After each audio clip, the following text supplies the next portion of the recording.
There was a moment in American history when the fate of an entire nation rested on the shoulders of a man few believed could ever lead it.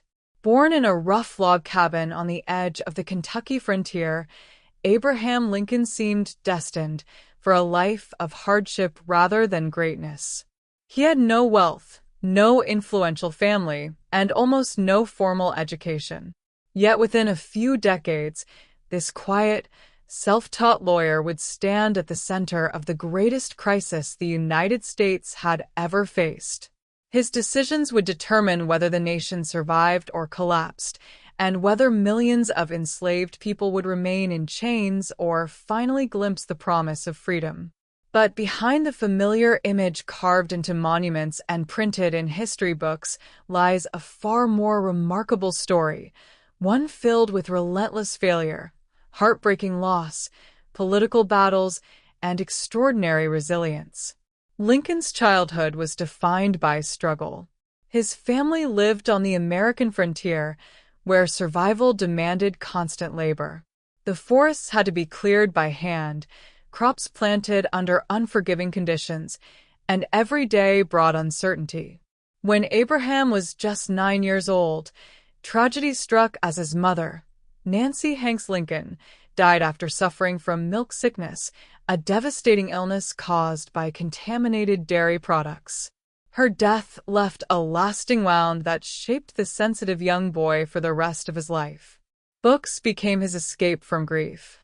Although schools were scarce and his formal education amounted to little more than a single year spread across several brief sessions, Lincoln pursued knowledge with remarkable determination.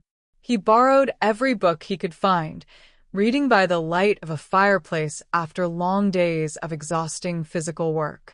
History, law, literature, and the Bible all influenced his growing understanding of justice, leadership, and the human condition. As he entered adulthood, Lincoln worked as a farm laborer, rail splitter, store clerk, surveyor, and eventually a lawyer. His journey was anything but smooth. Business ventures failed. Political campaigns ended in defeat. Personal relationships tested his emotional strength, and financial struggles remained a constant reality.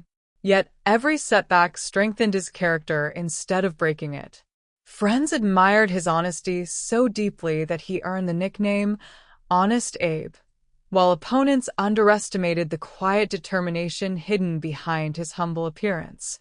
Long before he entered the White House, Lincoln had developed an extraordinary ability to connect with ordinary people through simple language, thoughtful reasoning, and unwavering integrity. Those qualities would soon be tested on a scale no American leader had ever experienced, as a divided nation moved steadily toward a conflict that threatened its very existence. By the 1850s, the United States was no longer simply growing, it was coming apart. Every new territory added to the nation raised the same explosive question: would slavery be allowed to expand, or would it be stopped? Families argued, newspapers fueled division, and politicians struggled to hold the country together. Into this increasingly hostile climate stepped Abraham Lincoln, not as a famous national leader, but as a lawyer from Illinois whose powerful words began to attract attention far beyond his home state. Although he believed slavery was morally wrong, Lincoln also understood that preserving the Union was essential to protecting the future of American democracy. He recognized that the nation could not endure forever while remaining deeply divided over human freedom. In 1858, during his campaign for the United States Senate, Lincoln delivered one of the most influential speeches in American political history. Declaring that a house divided against itself cannot stand, he warned that the country could not remain permanently half free and half enslaved. While he ultimately lost the Senate race to Stephen A. Douglas, the debates between the two men were published across the country, transforming Lincoln from a regional politician into a respected national figure whose calm reasoning contrasted sharply with the growing anger surrounding him. Just 2 years later, the presidential election of 1860 became one of the most consequential in American history.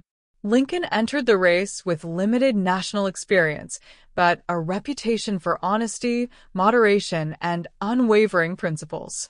His victory shocked much of the South. Even before he officially took office, several Southern states announced that they would leave the Union, believing their future was threatened by his presidency. The nation stood on the edge of collapse. On March 4, 1861, Abraham Lincoln placed his hand upon the Bible and took the oath of office as the 16th President of the United States.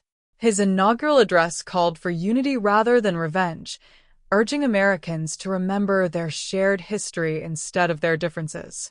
Yet only weeks later, Confederate forces fired upon Fort Sumter in South Carolina, marking the beginning of the American Civil War. In a matter of days, Lincoln found himself leading a fractured nation into the deadliest conflict it had ever known, a war that would test not only his leadership, but also the very survival of the United States and the ideals upon which it had been founded. As the Civil War consumed the nation, Abraham Lincoln quickly realized that preserving the Union would require far more than military victories. Every decision carried enormous consequences, and every casualty report reminded him of the terrible human cost of the conflict. From the White House, he spent countless hours reading battlefield telegrams, meeting with military commanders, comforting grieving families, and searching for a strategy that could save the nation without abandoning its founding ideals. The early years of the war were filled with disappointment. Union armies suffered painful defeats, experienced generals struggled to deliver decisive victories, and public confidence in the government began to weaken. Newspapers openly criticized Lincoln's leadership, while political opponents questioned whether he was capable of guiding the country through its darkest hour. Yet behind closed doors, Lincoln remained remarkably composed. He listened carefully to differing opinions, welcomed criticism instead of silencing it, and patiently searched for leaders who possessed both courage and determination. His eventual decision to place General Ulysses S. Grant in command of Union forces marked a turning point, as Grant's relentless strategy gradually shifted the momentum of the war in favor of the Union. But Lincoln understood that military success alone would never define the true purpose of the conflict. On January 1, 1863, he signed the Emancipation Proclamation, one of the most significant executive orders in American history. Although it did not immediately free every enslaved person, it transformed the Civil War into a fight not only to preserve the United States, but also to destroy the institution of slavery. The proclamation inspired enslaved men and women throughout the South, encouraged thousands of African Americans to join the Union Army, and changed how the world viewed the conflict. European nations that had considered recognizing the Confederacy became increasingly reluctant to support a government built upon slavery. Lincoln knew the decision would provoke fierce opposition, yet he believed history demanded moral courage over political convenience. Later that same year, following the bloody Battle of Gettysburg, where tens of thousands of soldiers lost their lives, Lincoln delivered the Gettysburg Address.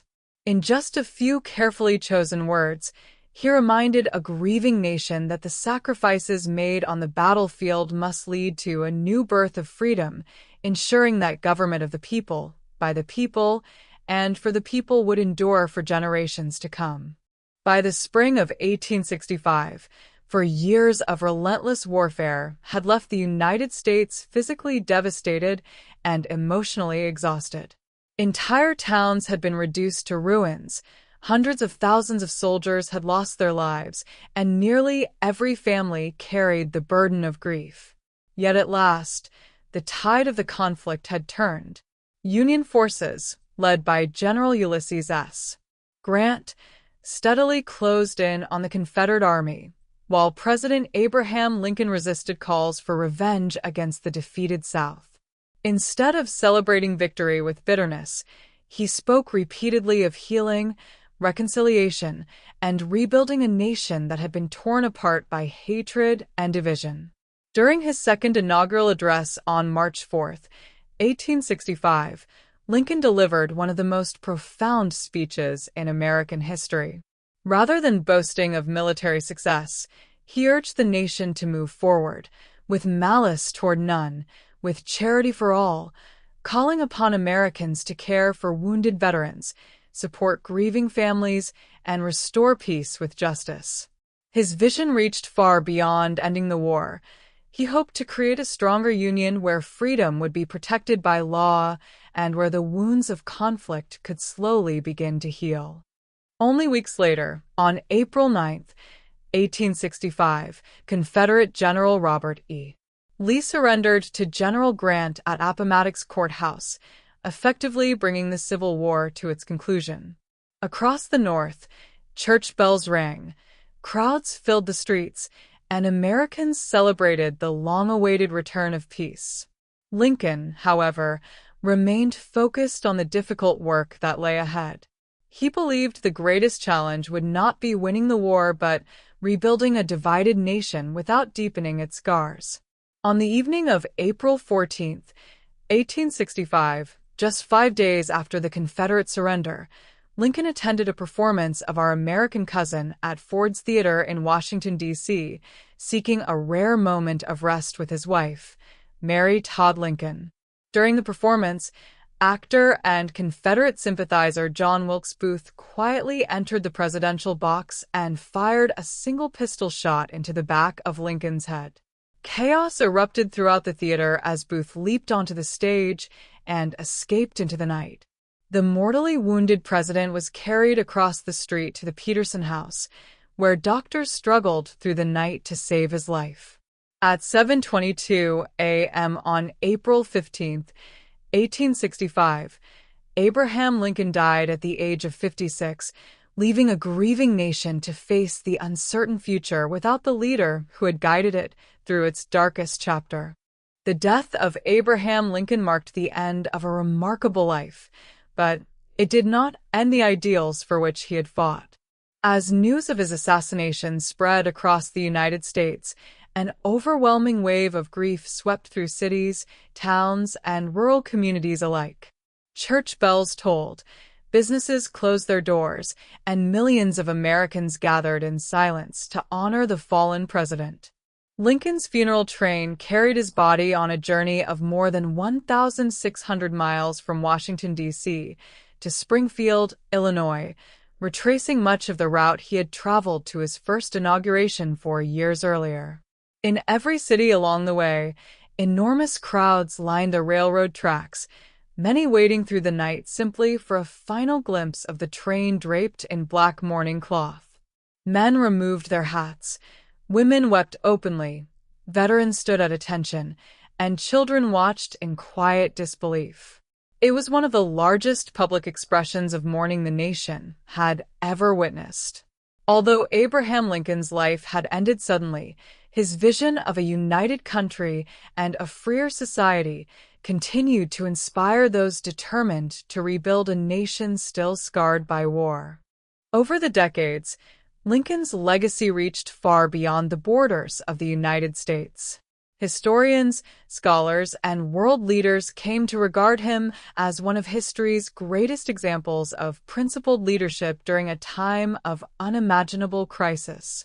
His commitment to preserving democratic government, defending human dignity, and expanding the promise of liberty influenced movements for civil rights across generations.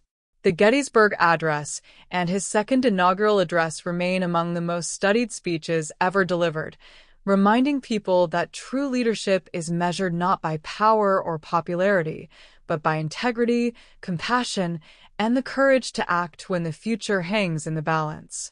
Today, the towering Lincoln Memorial in Washington, D.C., stands as a symbol not only of one man, but of the enduring struggle for equality, justice, and national unity. From a humble log cabin on the American frontier to becoming the president who preserved the Union and helped end slavery, Abraham Lincoln's journey proves that greatness is not determined by where a person begins, but by the values they choose to uphold. More than a century and a half after his passing, his voice still echoes through history, reminding the world that even in its darkest moments, hope, courage, and moral conviction possess the power to change the course of a nation forever.